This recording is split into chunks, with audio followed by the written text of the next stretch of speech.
Hello and welcome to Drive-In Double Feature Podcast. I'm Nathan. I'm Ryan. And this is the podcast where we cover 2 movies a week every Tuesday and Thursday. But before we get into it, we do have a Patreon. If you go over to patreon.com/drive-in-double-feature-podcast, we have tons of content over there, just fun off-the-cuff conversations, talking about stuff like rental stores, fun stuff, all for $5 a month. You can check that out, but it doesn't affect any content here. But this is a very special episode, Ryan. It's our last episode. Yeah, we told ourselves we would end at episode 100. That Friday the 13th week, we were like, let's speed it up a little. Let's get closer to 100 real fast. No, I don't want to joke about that. No, it's episode 100. We hit episode 100. I can't believe it. You know, I knew we would make it this far because I've been really enjoying it, but it's crazy how fast it came, I guess. Well, it hasn't even been, I think it's been a year since you and I started podcasting officially, but yes, yeah. But it hasn't been a year yet since Drive-In Double Feature started. No, where we do 2 episodes a week, it isn't.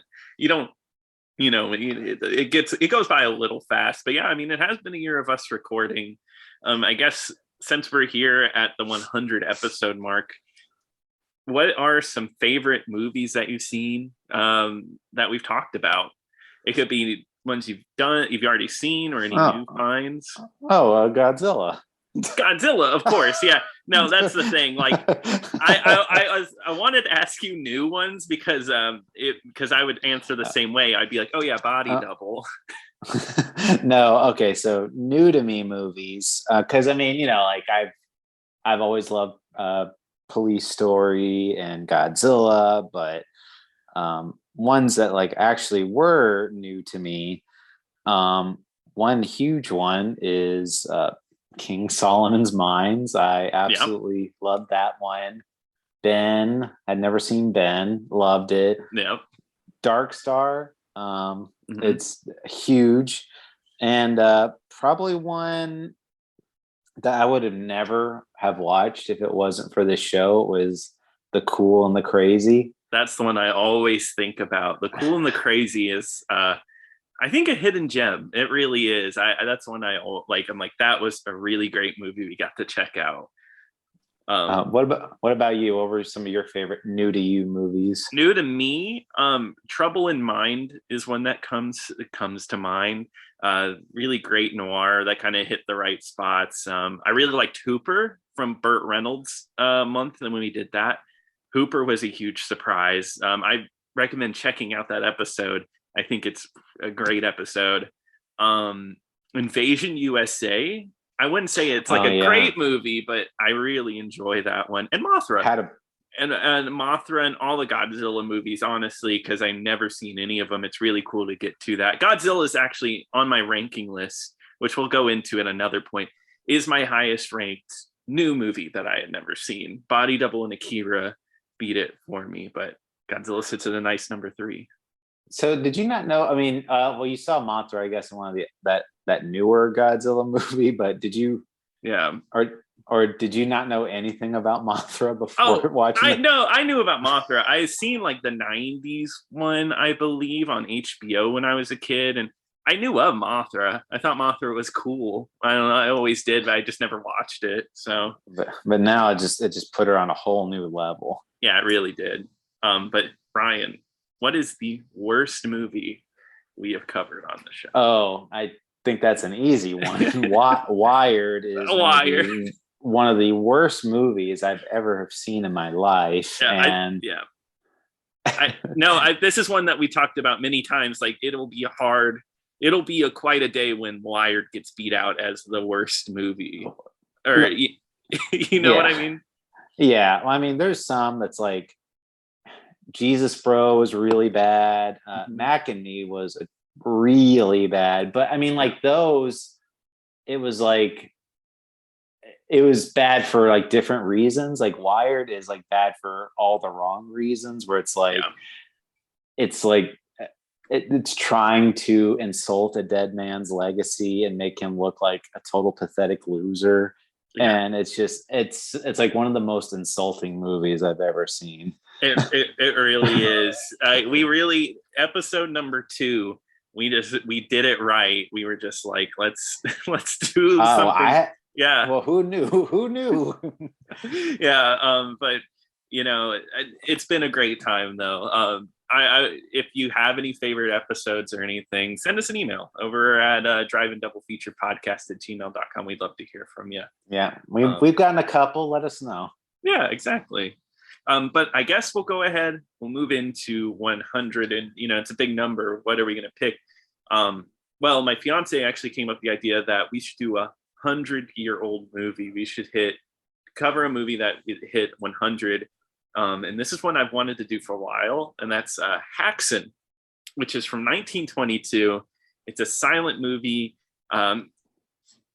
pseudo documentary about witchcraft. And I didn't know anything about this going in. I just knew the content of it. I honestly was a little scared because I was like, 1920s documentary. I don't know about this one. I was kind of nervous when I first started the movie because the movie starts out, it's about 140 minutes, but like the first, I want to say like 15 to 20 minutes is like full on like classroom dissertation about what witchcraft is like. Literally, like they're just explaining what witchcraft is, the history of it, and showing pictures literally, and they're pointing at it with a pointer. And they literally just point at images and they're like, yep. And then an inner title being like, oh yeah, this is a picture of blah, blah, blah. And then them just pointing at it. It's like, I was scared too, man. I was like, oh no, I don't know if I can do this. Well, I mean, and I wasn't opposed to it, but I'm just like, this is going to be really hard to talk about. Yeah. But then the movie takes a complete turn after that. So like, I could talk about the first 20 minutes, but I feel like there's just not a lot. It just gives you a basic overview of witchcraft history. It's very dry, honestly. Yeah.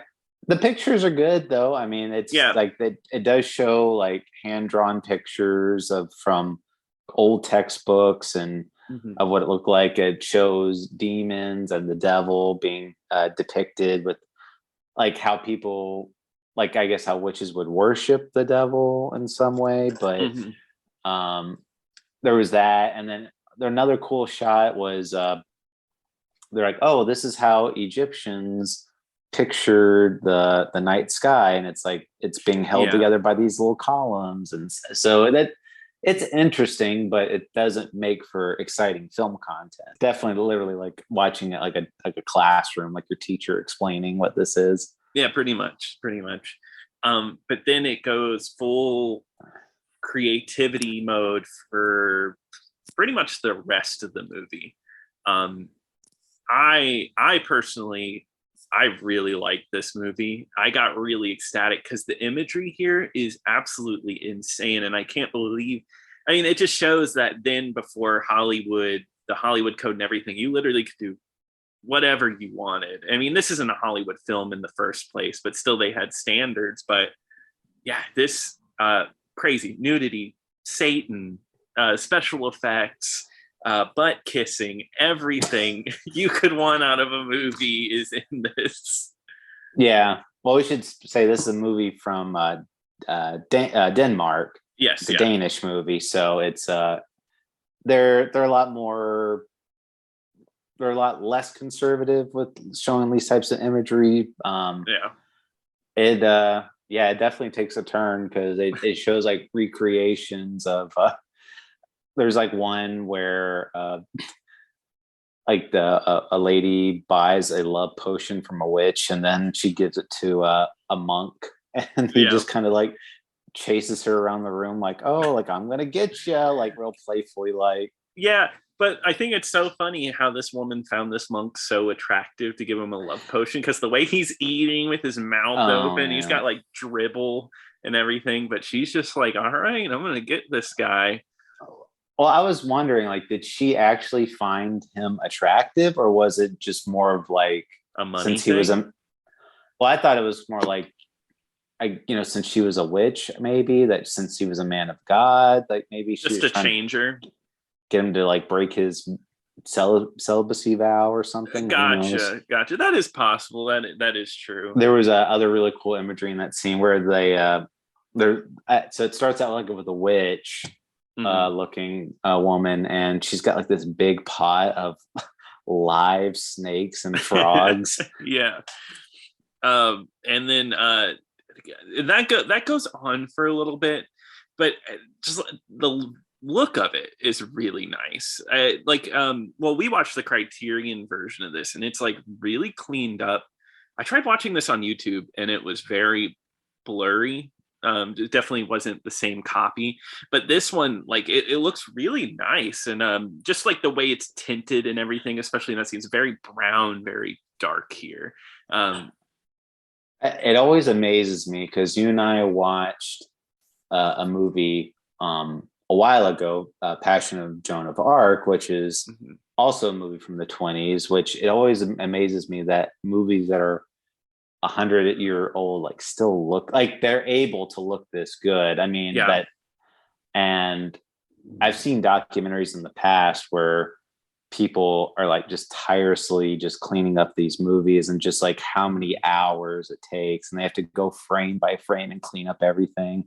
Yeah, I that seems like, I mean, it sounds like a rewarding job, but also a tedious one, because you get to preserve history. I mean, to work on, because Joan of Arc, we talked about before. That's like one of my favorite movies, and I'm happy we get to have that now, and I'm glad we get to have this movie. But Haxan seems to have like a pretty good life. I mean, this is more like a side thing, but it's gotten re-releases in the 60s. They hired William S. Burroughs to like narrate this movie, and there was like a new version with narration that came out. So this movie has had at least like a good life after release, which is cool. Yeah, it's I don't think we said, but it's directed by Benjamin Christensen, and I don't know if you listened to the audio commentary or not. Yeah. Okay, you did. All right. He kind of started out as an opera singer. Like he got accepted to like an opera school, and then he kind of slowly made his way into like the world of film. But one fact I wanted to bring up is that he had a movie before this called Blind Justice, and he actually went on a tour and showed this to like different like prisons. Yeah. And he said like during one of the showings, one of the prisoners got stabbed. That's pretty good. I that was a fun story. Actually, the commentary track on this I thought was really good. The dude doing it, I think he did the Passion of the Joan of Arc commentary as well. Just very informative. Like I learned a lot about this guy, Benjamin Christensen. I knew the director played Satan in this, but he also plays Jesus at one point. So he's playing a dual role in this one. I think he plays more than, doesn't he play like the doctor character like later too? Or at the end of the movie, is that him? I think one of the guys with glasses, or like he does like a house call. It's like a modern woman, but he does a great job blending in. And his Satan is one of the most bizarre interpretations of Satan I've ever seen. Yeah, it's interesting, and I think what's kind of funny, what I liked is they're like, oh well, Satan, he'll go for young women, but he prefers old, decrepit women is like his preferred. Like, it's just what he's into. Okay, so there's like these scenes of like Satan sneaking into like women's rooms and trying to get. I think the first image you see of him is like him churning butter like really hard, like in a corner, right? As he's like, which is something. What do you think that's implying? I don't know. He just likes churning butter. I don't know. Anyway. And he's sticking his tongue out the whole time. Dude's like just working his tongue the whole movie. Well, yeah, like he pops out, like there's a priest in the dark room, and he like pops out, and he's just kind of like tongue like sticking out, like yeah. And yeah, I mean that's kind of what this whole first part is about. There's a whole story about a woman getting falsely accused as a witch, and supposedly people really liked her performance. Then it reminded me of Joan of Arc a lot of close-ups on her face as she's like kind of being accused of things. And then she kind of gets like a whole plot going, and I forget, does it happen in this section? Because this movie's split into 7 sections. There's a scene where they show 2 women using the bathroom in front of someone's house and throwing it at the door at some point. I think, yeah, it's either like right before. I think it's right before them, because that's the one where the guy gets cursed, where the guy's like, "Hey, go out, leave here, you vile woman," or whatever. That's right. And the witch is like, I'm going to curse you. You're not, just for using those bad words. You'll never be able to close your mouth again. And then like this guy is like, his whole mouth is like formed into like an O. And he's just like, like he's trying to like push it shut. He can't get his mouth closed ever again. Yeah. There's a really cool dream sequence in this movie where it shows the dreams of this lady, and she goes to a feast, and there's really cool stop motion animation, like the little demon that's breaking open the door very slowly. I mean, for now it looks like kind of rudimentary, but it's just really cool visuals. That's kind of what you get out of this, or at least what I got out of it. It's just like visually, it's really nice. Yeah, well, it's an old drunken woman, basically. It's just like she's poor and she's loves alcohol, and she has a dream sequence, because that's kind of like, that's what they say Satan preys on, is like real easy targets like that. And she like wakes up in this big elaborate room that she's never been in, and then she wakes up and she sees like a big pile of gold coins like on a table. And then it's really cool, because as the dream starts getting weirder, like the coins just sort of fly up and disappear. There's some really cool stuff with the people dancing in circles. A lot of use of like fading, especially with like when the witches fly on broomsticks. That effect is really cool of them flying, but it's also like kind of faded into the background. Mm-hmm. And it's like the real classic scene, like the witches on brooms and stuff. Yes, so it's like a classic witch look. Yeah. And it's all got intertitles kind of like talking about, I mean, it has dialogue from these things, but it also is explaining what it is. Because I guess that's where the documentary term comes from. Not just the first bit, but it's like an attempt to show you what witchcraft looked like through medieval eyes, pretty much. Like what was going on there. So it's almost like a dramatization. Yeah. So I mean, it's more documentary than it is a movie, really. So if it sounds like we're not really describing a plot, it's because there's not really one. I mean, the only one that's a plot, like you were saying, is it's this woman. She is like, she's really poor, and she comes to this woman's house like begging for food, and she feeds her, and she's like, oh, like, she's a witch. And it's more just so like this woman is so old, and like just she's like an eyesore. They're like, well, she's got to be a witch if she looks like that, type of thing. And and they go through like the whole thing where she like runs to the priest. They come and capture this woman. They torture her, and so much so that where she admits that, yes, I'm a witch, and we'll find this out later. It's probably because they have been torturing her for days, and then she's just wanting this torture to end. And then that's when my favorite stuff comes up. Part of the movie is when she's making these confessions, and she's just kind of agreeing with everything that they say. Like they're like, oh, did this happen, like with the devil? And she's like, yes, I saw everything with my own eyes. And she's like, I've given birth to Satan's children, and it's like these big giant demon looking things coming out of under her dress.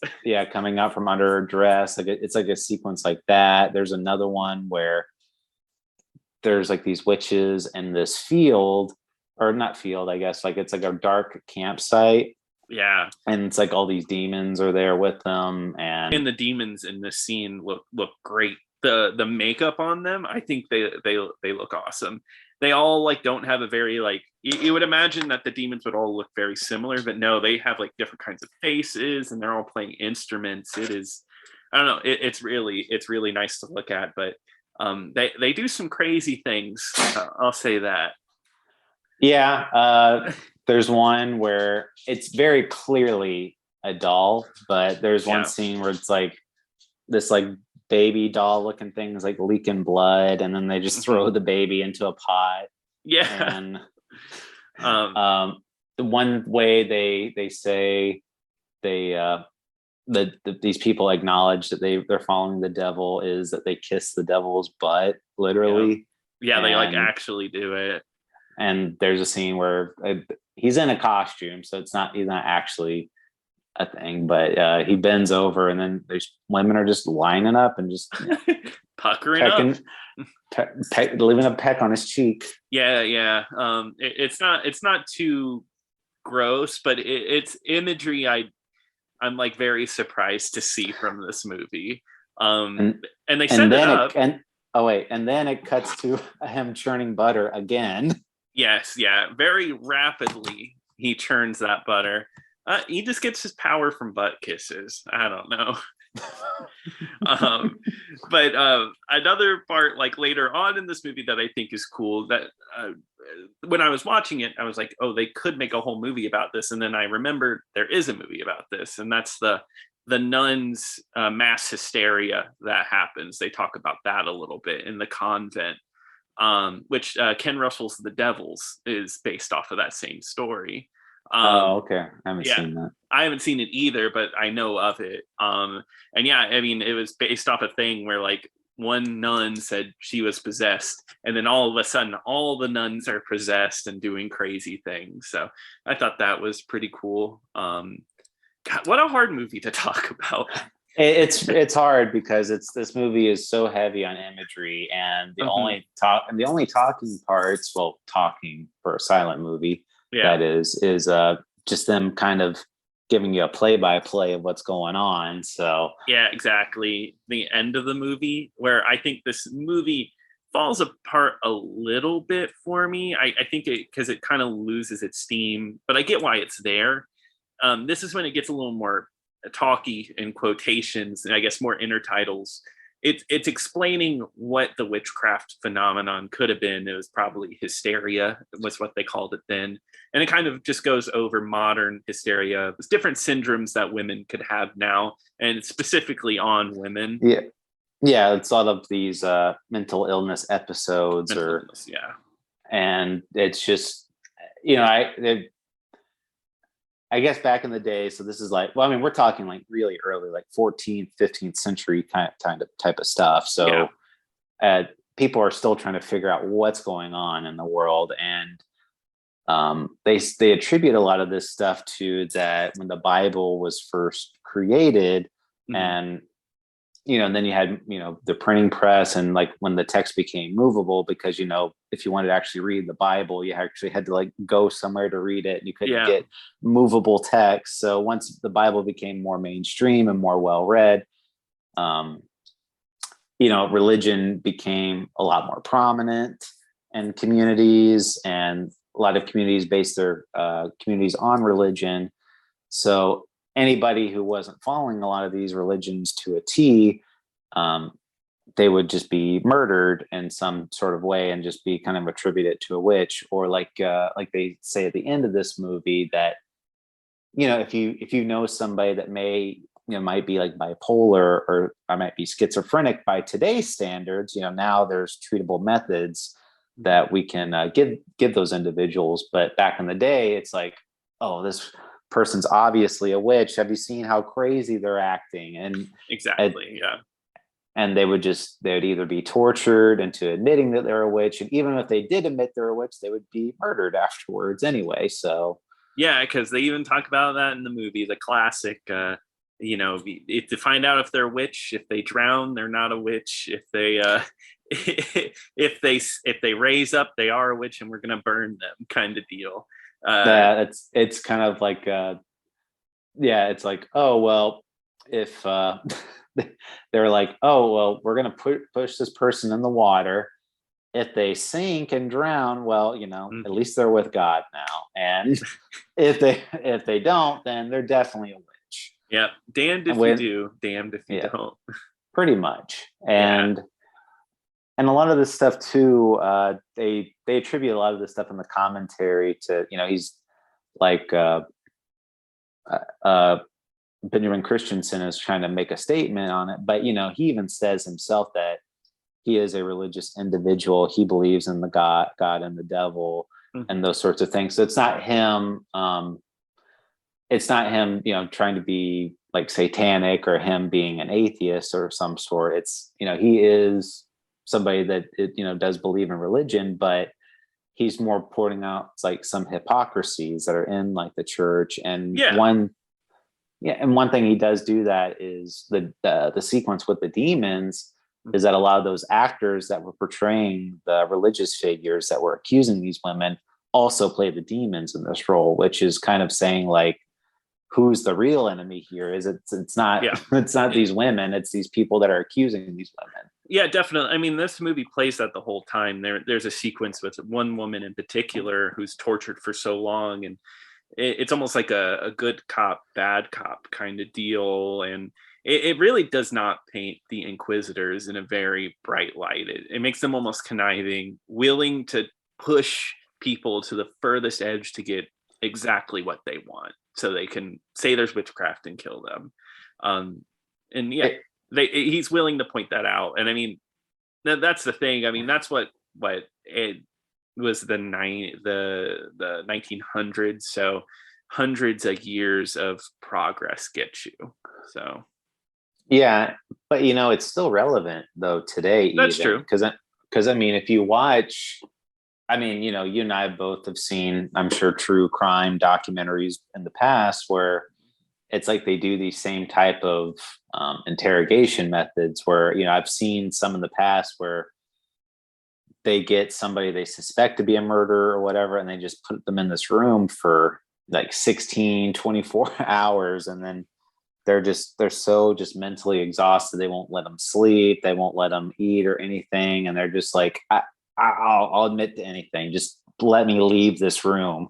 Yeah. And, it's just, they wear them down and they can just get whatever confession they want. No, that stuff always scares me because like if you just watch interrogations and stuff, because you're allowed to lie sometimes, stuff like that, it just seems so wrong, I guess. It just seems so awful. Yeah, I guess you're right. And there a lot could be said that this movie still, I don't know, it still speaks a voice to this day. I mean, when they re-released this movie, and this is from the commentary, like around Nazi occupation in these European countries, people saw this movie even when talkies were around, and they were like, well, this is still very poignant for our times, stuff like that. So I think it still has a pretty strong message almost 100 years later, which is surprising. Yeah.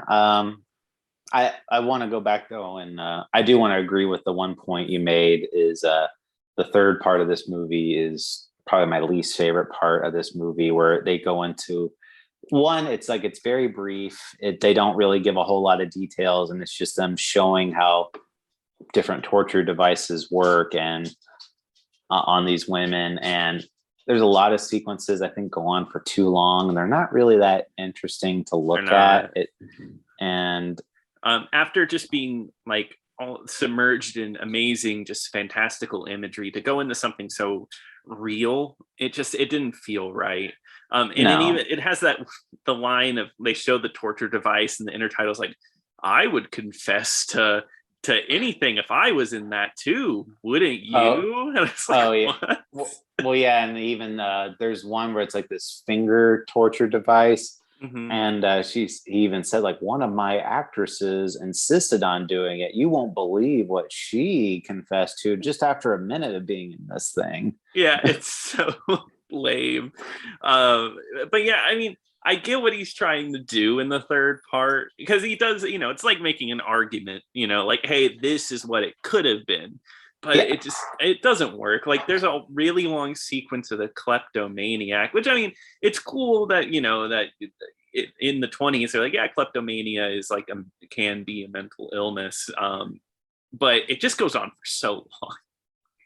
It's like a really long story and kind of boring. Yeah, it's not great, and it's the last 20 minutes of it, so it kind of loses a lot of that steam towards the end for me. So it's not a perfect movie, but that first two-thirds, and then really the middle section of the movie is Yeah. so it holds up the other one, because like first half is first third is pretty dry, and then the third one's not as glamorous, but still it's like, oh yeah, that second third, that's the real. That's golden. Yeah, no, I agree. That's why I really like this movie. Is like after I got out of it, that's all I could think about was just all the imagery I'd seen in the middle of the movie. And I think it's worth seeing. It's not like the first part and the last part are ruining the entire movie. It's definitely still worth seeing that middle part. And yeah, I know it's hard to get into silent movies for a lot of people. But if any of this sounded interesting to you, I think you should check it out. I think it's a neat little relic. Oh yeah, and I mean it's 100 years old. I mean, just watch it for the historical context of it all. Yeah, educate yourself, I guess. Yeah, losers, idiots. And then just you wait. We're just doing silent movies from now on. We're that turned into silent movie heads. I'm just kidding. Each episode's going to be silent too. Yeah, because this is our last episode. No, we're still coming out. They're just going to be on. It's going to sound like we're on mute. Oh yeah, that'll be a lot of fun. Still with the music opening and everything. Absolutely. Oh, the music that they picked for this, I think, was based off of the original Dutch music that they played in the theater, because they did not have music for the film. Really cool, really nice. I enjoyed the music. That's so wild to me. Can you imagine going to a movie without like any sound, period? Right? Yeah, just no sound. Like it's like a showing that didn't have an orchestra, because how are you going to have someone there playing music? I mean, not even orchestra. They had like a piano person sometimes, but like just like, oh, they're not here, so you're gonna have to watch this in pure silence.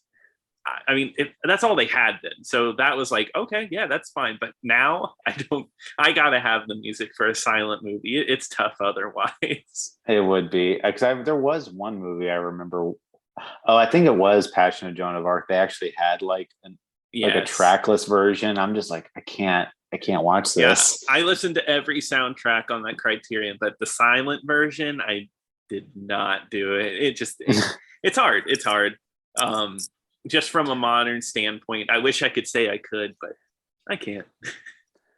Well, I give this a recommend, definitely. Same here.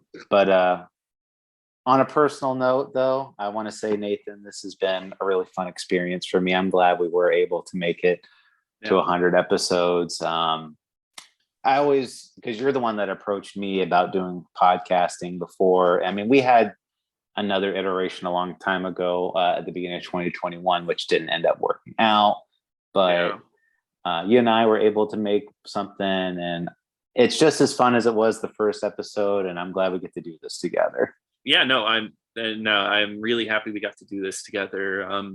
Like from the ashes from one podcast to Phoenix Rises, I think what we have now is really great. We get to talk about some awesome hidden movies, which is something I love doing. And dude, I not only do I enjoy it just as much, I do enjoy it more. I love every time we get to record.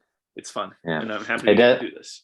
It doesn't matter to me if there's nobody listening or 1,000 people listening. I'll still be here every week with you.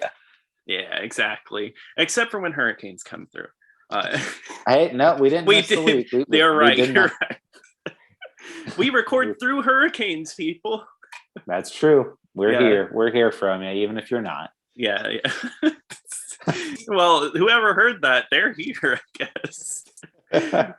But no, it's been great. But yeah, Ryan, we're continuing on past 100. What is episode 101?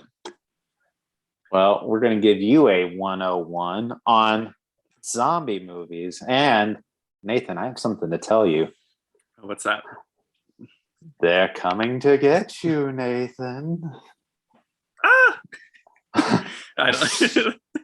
That's what she does, right? Yeah. She gets all nervous. But anyway, It's we're doing Night of the Living Dead. If you haven't heard, didn't know that right away. It's the classic George Romero version.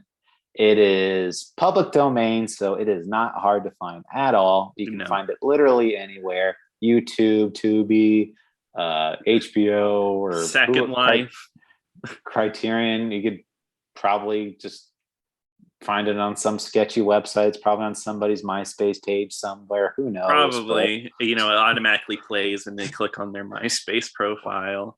Well, I told you that's how I watched the movie Freaks, on somebody's MySpace page, but yeah, so Night of the Living Dead definitely was on MySpace. Probably was, but anyway, check it out. It's going to be a blast. Yeah, it's going to be good. If you enjoyed this episode, email us at driveindoublefeaturpodcast@gmail.com. There is no dash in that email. Also, tweet at us or check out our Twitter at DIDFpod. We'd love to hear from you. But until next time. Until next time.